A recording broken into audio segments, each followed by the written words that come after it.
My name is Vicky Fox, and together with my husband, we are Plantagogo. We started the nursery 30 years ago. We found we had a passion for these Heucheras, and we just love them because they're just such a fantastic colour range. There's something for everybody. When you buy your Heuchera, make sure that you plant it at the same level that it is when you get it. Don't bury it deeper. Some people like to try and bury them deeper, and then what happens is the crown goes rotten. Heucheras can grow in any type of soil. It doesn't matter whether it's acid or alkaline, it's not bothered.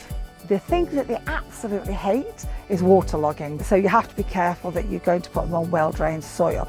If it's not well-drained, you can put them in containers, you can have them in living walls, you can do all sorts of things with them. If you're on clay, if you put them at the top of a slope or on a hill, then obviously the water will run off. You also need to look at the colour of your Heuchera, because our labels do tell you where you can put them, but sometimes it's easy to get it wrong and just think you know.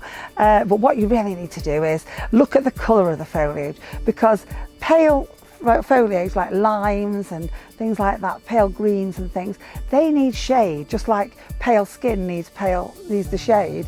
That's the same. If you've got lovely rich colours and reds, purples, blacks, they can all go in the full sun as well as the part shade. But remember, every single one of them can go in the partial shade because they're North American woodland plants and that's their natural habitat, and they're just amazing. Every single one of them flower. The bees love them.